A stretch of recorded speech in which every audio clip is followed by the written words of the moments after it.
진짜 어려움은 환경이 아니라 마음이 무너질 때입니다 라는 제목으로 말씀 나누겠습니다. 오늘 말씀은 우리가 이 제자, Radical Disciple이라는 것은 진짜 제자, 세상의 흐름을 따라가지 않는 예수님의 뜻을 쫓는 진짜 제자를 말하는 것입니다. 제가 그 의미에 대해서 1, 2주 동안 이 레디칼이 무엇인지에 대해서 이 시대 속에서 오늘 우리의 삶 속에서 이 레디칼의 의미가 무엇인지에 대해서 아마 제가 좀 강조하고 말씀을 드렸던 것 같습니다. 그래서 특별히 성경은 여러분 보신 것처럼 이 군중의 삶을 조명하고 있지 않습니다. 보십시오. 복음서에도 누구의 삶이 나타나고 있습니까? 예수님과 제자들의 삶의 이야기가 나타나고 있어요. 그러니까 군중이 아니에요. 그러니까 성경이 어디를 조명하고 있느냐. 만약에 여러분 작가가 있다면 작가가 집필의 의도가 있잖아요. 목적이 있잖아요. 책을 쓸 때는, 만약 영화를 만들 때는, 아니면 어떤 작품을 만들 때 작가의 의도가 있는 거예요. 그러니까 여러분 성경을 잘 보십시오. 왜 군중의 삶이 아니라 제자의 삶이 조명됐겠어요? 이게 중요하다는 겁니다. 그래서 오늘은 복음서에 나타난 제자의 삶과 사도행전에 나타난 제자의 삶은 완전히 다릅니다. 같은 사람인데 before와 after가 완전히 달라요. 여러분, 주님 만나서 내가 구원받았다는 것은 전과 후가 다르다는 거예요. 할렐루야.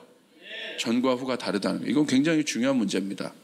여기 우리 부모님 세대들 잘 오셨는데 여러분이 귀한 신앙을 갖는 것이 내 문제로만 끝나지 않아요.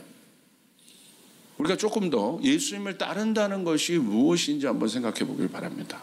우리가 예수님을 따르잖아요. 그것이 뭘까? 그냥 교회 왔다 갔다 하는 게 예수님 따른다는 거. 그러니까 내 삶, 결국 삶에 대한 이야기인데, 우리 인생에 대한 이야기인데, 예수님을 따라간다는 게 뭘까? 그것이 신앙이거든요. 그것이 믿음이거든요. 그것은 고통에 대한 해석이에요. 결국 신앙은 우리 인간의 삶에 일어나는 고통의 문제에 대한 답을 찾는 거예요. 내 인생에 아무런 문제가 없다면 예수님을 따를 필요가 없어요. 진지하게 생각해 보셔야 돼요. 내 인생에 아무런 문제가 없다면 예수님을 따를 필요가 없습니다. 예수님이 이 땅에 오신 이유는 이 땅이 고통받고 있기 때문에 오신 거예요. 여러분, 고통의 문제는요, 그냥 추상적인 이야기로 끝나지 않습니다. 고통의 문제는 리얼의 문제입니다. 실제입니다. 그런데 아이러니하게도 고통의 순간에 인간은 가장 본질적인 질문을 한다는 거예요. 처음에는 그 고통 자체 때문에 힘들어합니다. 그 고통 자체는 뭐예요? 고통은요, 외부적 요소예요. 외부적 요소의 압박입니다. 그것 때문에 힘들어요. 그런데 이 고통에는 속성이 있어요. 처음에는 외부적 요소 때문에 힘들어해서 주변도 막 살펴요. 막 저 사람 뭐 이것도 보고 저것도 보고 막 환경들을 살핍니다. 근데 처음에는 고통의 요소가 외부적 요소로 출발해서 어디로 가냐면 내면으로 들어오기 시작해요. 처음에 막 정신없어요. 왜 이 문제가 일어났는지 막 정신없어요. 그런데 점점 시간이 가면 내면에 이런 질문들이 일어나는 거예요. 고통이 길어지면 길어질수록. 왜 힘든 거지? 원인이 뭐지? 어디부터 잘못된 거야? 내면 안에 이런 질문들이 들어오기 시작합니다. 많은 질문들이 들어와요. 그래서 처음에 외부적으로 시작됐다가 내면 안으로 어떤 고통이든 내면 안으로 들어옵니다. 그래서 이것이 실제적인 내 삶의 무게감으로 오는 거예요. 그리고 나서 그 내면에서 엄청난 스트러글링을 겪다가 마지막 도달하는 것이 있어요. 마지막 질문하는 외부적인 질문들을 처음에 막 해요. 저 사람 때문에 그런 것 같고 이것 때문에 그런 것 같고 막 살피고, 그러다가 내면의 질문들을 하기 시작하고, 그리고 그 마지막 질문은 어디에 도달하게 되냐면 하나님께 도달하게 돼요. 초월자에게 도달하기 시작해요.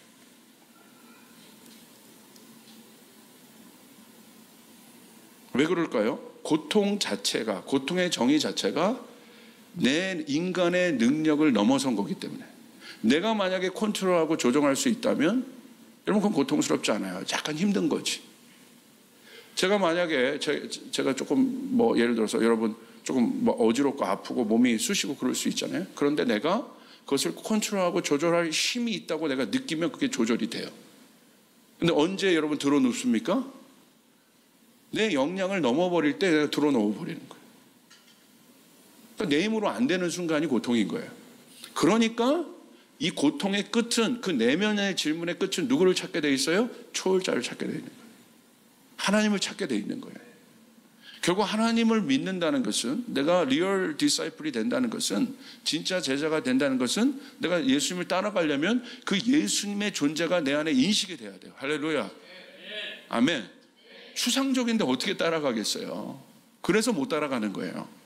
근데 그분이 너무나 분명한 존재라면 어떻게 안 따라갈 수 있겠습니까? 근데 그 분명한 존재, 보이지 않는 그 하나님과 예수님이 우리 안에 인식되는 순간이 언제냐? 분명한 존재로 인식이 되어지는 순간은 언제냐? 그 순간이 바로 아이러니하게도 인간이 가장 연약한 그 고통의 순간이라는 거예요. 성경에서 보면 고통의 원인은 분명합니다. 성경에서. 그렇다면 우리는 성경에서 한번 찾아봐야 돼요. 왜 고통스러우냐? 언제부터 인간이 고통스러워했어요? 죄 때문에. 죄 지고 난 후부터 인간이 고통스러워했어요. 그 전에 에덴에 하나님과 함께했던 인간의 삶에는 고통이 없었습니다. 그런데 여러분 여기 우리가 중요한 질문을 해봅시다. 인간이 왜 죄를 지었을까요? 그러면 원래 인간이 악해서 죄를 지었겠습니까? 여러분 성경을 보십시오. 원래 인간은 악한 존재가 아니에요. 하나님이 아담을 창조하실 때 악함이 있었겠어요? 하나님의 형상인데 거기에 악함이 있었겠습니까? 인간이 악해서 죄를 짓는 게 아니에요. 여러분도 내가 악해서 죄를 짓는 것 같죠? 죄성 때문에. 더 근본적인 질문을 해봐야 돼요. 내 안에 예수의 영이 있어요. 분명히 예수의 영이 있는데도 왜 나는 시험 들고 죄 지을까요? 왜? 유혹에 빠질까요? 내가 악해서 그런가요? 물론 본질적으로는 그렇습니다. 대답은 신학적으로도. 그러나 더 깊은 내면을 우리가 이 측면을 봐야 된다는 거예요. 그것은 아담이 악해서 죄를 지은 것이 아니라 인간이 죄를 지은 원인은 악해서가 아니라 약해서입니다. 약해서 죄를 지은 거예요.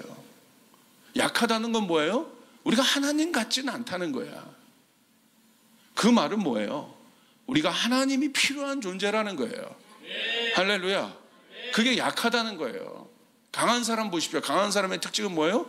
나 혼자 살 수 있다는 거야. 다 필요 없어. 나 혼자 살 수 있다는 거야. 우리에게, 그리스도인에게 있어서 약함은 뭐냐? 예수님이 약한 모습으로 오셨어요. 말구에 오셨어요. 환영받지 못하는 모습으로 오셨어요. 우리에게 있어서 강함이 모든 것에 능이 되고, 강하지 않으면, 똑똑하지 않으면, 지혜 있지 않으면, 돈 많이 있지 않으면, 권력 있지 않으면 짓밟힌다고 여기는 이 세상 속에서, 그렇다면 약한 사람도 있는 건데, 약함이란 것도 있는 건데, 약함은 뭐냐는 거예요. 약함은. 여러분, 우리는 그리스도인이라면 이 약함에 대해서 정의할 줄 알아야 됩니다. 원래 인간은 약한 겁니다. 여기서 약함이란 여러분 무능력하고 그런 단계가 아니라 하나님이 필요한 상태라는 거예요. 하나님이 필요한 존재라는 거예요. 그게 인간이에요. 고통의 순간에 우리가 약해져요. 그 순간은 뭐예요? 하나님이 어떤 때보다도 하나님을 절실히 만날 수 있는 단계, 하나님을 증명할 수 있는 단계. 아멘. 그때입니다. 이 고통이 주는 장소가 있어요. 외부에서 시작됐다가 내면으로 들어오죠. 이 고통이 어떤 장소를 만들어주냐면 우리 안에 혼자 공간을 만들어줘요. 공간은 외부에서는요 막 여러 개 신경 쓸 것도 많은데 이 고통이 내면의 문제로 들어오면 내 안에 장소 하나가 딱 생깁니다. 방 하나가 생겨요. 그건 어떤 방이에요? 나만 있는 공간이에요. 왜 이 나만 있는 공간이에요? 이 고통의 문제는 내가 지금 느끼고 있는 거잖아요. 나밖에 해결할 사람이 없는 거예요. 그래서 고통은 실제인 거예요. 엄마의 고통, 아빠의 고통도 아니라 자, 아버지의 어떤 문제가들이 있어요. 근데 그것이 아버지의 문제로 있지만 그것이 고스란히 삶으로 전가되는 자녀들도 있어요. 아버지의 문제지만 결국 그 고통은 자신의 문제로 오는 거예요. 재정적인 것도 그렇고 어떤 것도 그렇고. 그러니까 결국 고통은 내 내면 안에 혼자의 공간을 만들어내는 거예요. 그런데 이 혼자의 공간이 중요합니다. 여러분, 이때 중요합니다. 이곳에서 나를 정확하게 볼 수 있어요. 이 고통이 만들어주는 혼자의 공간 속에서 내 능력치를 볼 수 있어요. 정확하게 드러납니다. 목사, 외부적으로 얼마나 여러분 화려합니까? 이렇게 나가서 무대에서 얘기하죠. 뭐 사람들 앞에 있죠. 이게 제 모습 아니에요. 이게 저 아닙니다. 여러분, 그냥 거룩하게 강단에서 이거 목사의 본 모습 아닙니다. 진짜 목사들도요, 언제 실제가 나타나요? 목사들도 고통을 당해봐야 돼요. 아니요. 고통을 당해봐야 되는 말을 취소하고, 고통의 순간이 오면 적나라하게 나타나요. 내 안에 감정의 한계, 내 안에 어떤 능력치의 한계들이 이 혼자 있는 공간에서 정확하게 나타나요. 그런데 여러분, 우리는 그 순간이 축복이라는 사실을 알아야 됩니다. 왜냐하면 그 혼자의 공간에서는요, 뭐만 남아요? 아주 본능적인 것만 남아요. 그러니까 이 본능적인 것을, 그러니까 날 것 같은 거예요. 날 것. 뭐 가공하지 않은 것. 가공한 건 벌써 이렇게 포장이 돼 있어요. 우리의 삶 가운데. 그런데 이 혼자 있는 공간에서는요, 가공하지 않은 어떤 재료와 같은 것들이 툭 떨어져요. 이거 볼 때 그 가공하지 않은 재료들이 주는 충격들이 있어요. 그것과 직면하는 거예요. 그래서 굉장히 정직합니다. 정직해질 수밖에 없습니다. 거기서 내 모습을 볼 수 있습니다. 복음서의 제자들을 보십시오. 복음서의 제자들은 바로 이 고통 가운데 있었어요. 이 혼자만의 공간 가운데 있었어요. 절망과 고통 가운데 예수님을 따라갔어요. 그런데 어떻게 해요? 그들 안에 연약함이 있었어요. 근데 그 연약함이 죄성이에요, 사실은. 그들 안에 연약함이 있었어요. 실패했습니다. 좌절했습니다. 낭망했습니다. 오늘 말씀해 보니까 이들의 상황이 나와 있습니다. 시몬 베드로가 그들에게 말하기를 나는 고기를 잡으러 가겠소 하니 그들이 우리도 함께 가겠소 하고 말하였다. 그들은 나가서 배를 탔다. 그러나 그날 밤에는 고기를 한 마리도 잡지 못했다. 예수님이 부르기 전에 제자들의 모습이 또 반복됩니다. 다시 공허한 인생으로 돌아간 거예요. 예수님을 만나기 전에 제자들의 모습이 이랬습니다.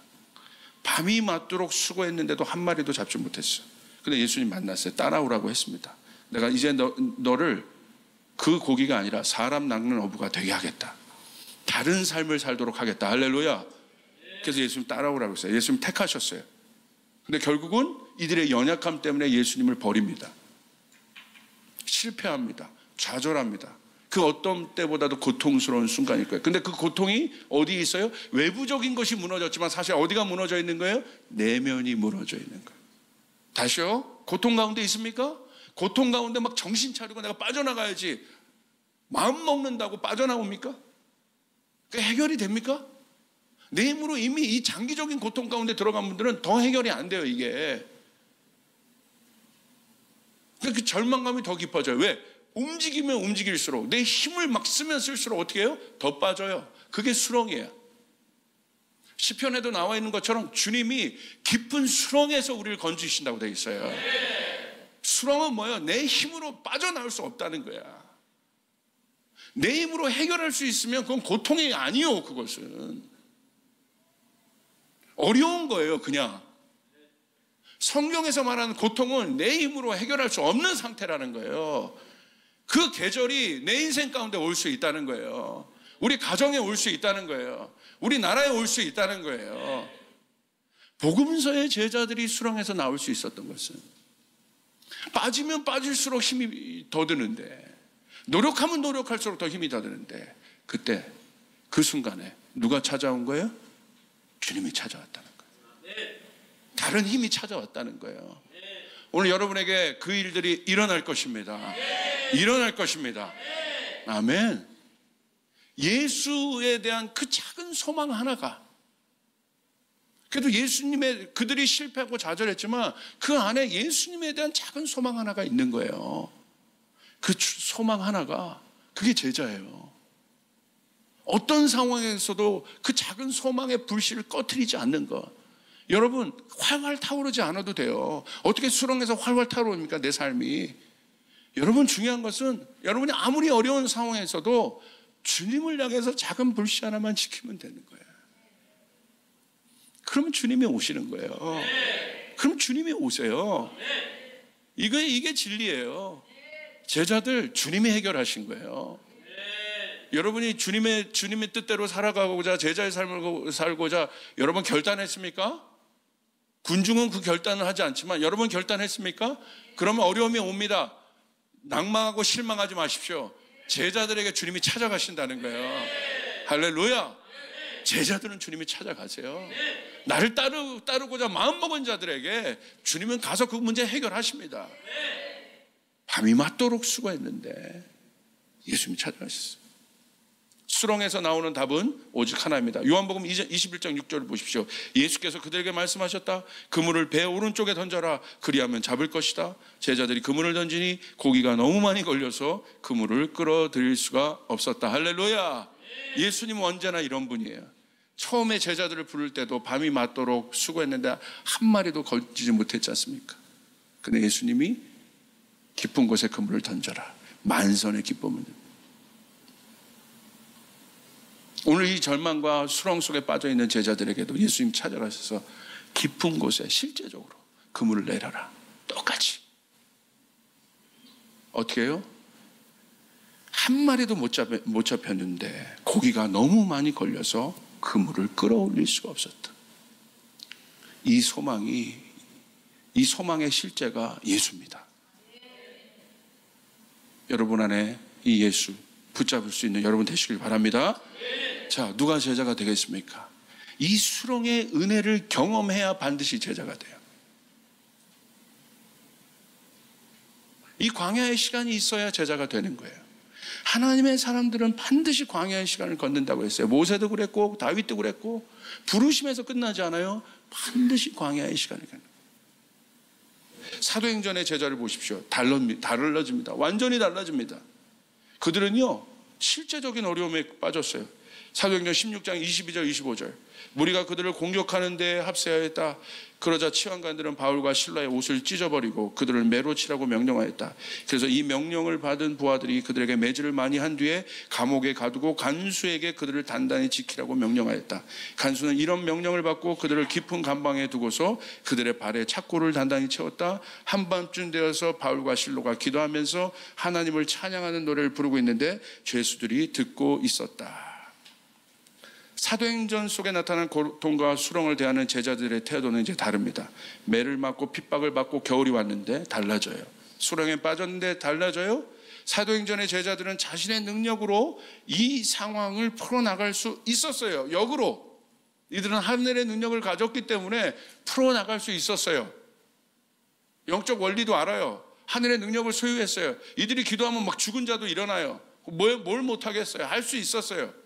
그런데 하늘을 움직이는 능력이 있는 제자들은 다르게 반응합니다. 오히려 할 수 있는데 놀라운 것은 자신의 능력 자체를 쓰지 않습니다.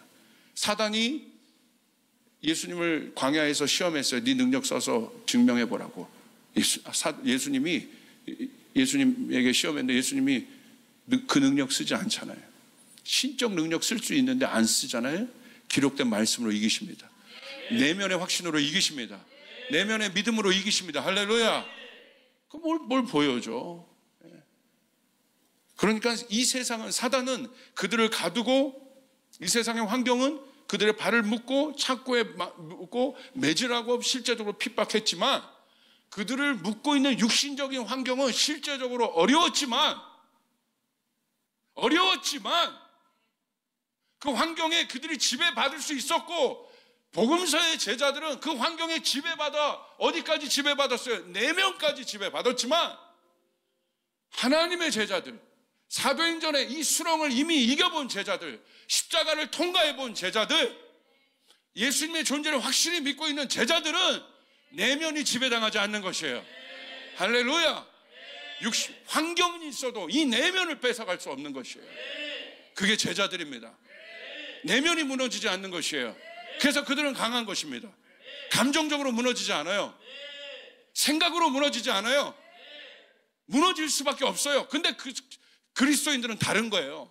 제자들은 다른 거예요. 목사님은 달라야 되는 것이에요. 사역자들은 달라야 되는 것이에요. 내가 그래도 하나님 믿었다면 달라야 되는 것이에요. 환경은 어렵지만 내면은 무너지지 않는 거예요. 마음을 지켜야 돼요. 마음을 부육해야 돼요. 할렐루야. 이게 제자들이에요. 이게 제자들이에요. 그 어려운 상황에서 함께 예배했어요. 절망하지 않고 예배했어요. 그 단칸방에서 4명 누우면 그냥 끝나는 그 방에서 할머니 모셔서 수도도 없었어. 그 속에서 날마다 예배했어요. 마음을 지키는 법을 알았어요. 그 사람에겐 환경이 바뀌어도 여러분 그 사람은 웬만하면 변하지 않아요. 고통을 통과해 본 자, 수렁을 통과해 본 자는 좋은 환경이 와도 웬만하면 그 마음이 변질되지 않아요. 예수님의 존재가 있기 때문에. 그러나 수렁을 제대로 통과해 보지 않은 사람은 환경 오면 만약에 좋은 환경 되면 또 변질됩니다. 여러분 수렁에 들어갔다면 제대로 경험해야 돼. 어설프게 경험하면 하나님 못 만납니다. 고통 가운데 들어갔다면 제대로 빠져야 돼요. 그래서 주님만이 없다고 분명히 인식하는 그 순간 내 내면이 지켜줄 수 있는 거예요. 여러분 들으시길 바랍니다. 그 하나님을 만나야 되는 것이에요. 제대로 빠져야 돼. 제대로. 어설프게 빠지기 때문에 어려운 거예요. 수렁에 완전히 빠져보십시오. 어떻게 하나님 안 찾나? 여러분 이것은 중요한 문제입니다. 이 제자들 보십시오. 바울이 어떻게 하나님 만났습니까? 어떤 수렁에서 하나님 만났습니까? 이제 안 거예요. 이 내면. 그들은 찬양을 불렀어요. 모든 환경이 묶였지만 그들의 마음은 하나님께 찬양할 수 있었어요. 복음서와 마찬가지로 사도행전의 제자들은 수렁은 하나님의 능력이 초자연적으로 나타나는 거예요. 복음서에 있는 제자들도 하나님의 능력이 초자연적으로 나타납니다. 그러나 사도행전의 제자들도 하나님의 능력은 수렁에서 초자연적으로 나타납니다. 고통 가운데 계십니까? 어려운 가운데 계십니까? 여러분 반드시 여러분의 고통 가운데 어려운 가운데 하나님의 능력이 부어짐을 믿으시길 바랍니다. 믿으시면 아멘 합시다. 내 안에 그 확신이 있어야 돼요. 하나님은 이 수렁에서 나와 함께 하신다. 내 내면이 무너지면 안 돼. 내 내면이 무너지는 것이 여러분 위험한 거예요. 여러분 그러므로 여러분의 수렁이 해결되는 일은 하늘 문을 여는 것이에요. 그럴수록 예배하시길 바랍니다. 딴 거 하지 말고 예배하길 바랍니다. 예배해야 하늘 문이 열리는 거예요. 지진이 일어납니다. 난리가 났어. 죄수들 다 나가고 난리가 났어. 간수들이 놀래요. 이 엄청난 사람들을 지켜내야 되는데 이 사람들 자기가 하면 자기 목이 날아가게 돼 있는데 그러니까 여러분 사도행전 하나만 제가 읽어드릴게요. 여러분 본문에는 제가 쓰지 않았지만 사도행전 16장에 보면 28절에 바울이 크게 소리질러 이르되 이 사람이 막 도망간 줄 알고 막 자결하려고 합니다. 간수가 자결하려고 하니까 28절에 바울이 크게 소리질러 이르되 내 몸을 상하게 하지 말라. 우리 여기 있어. 안 가.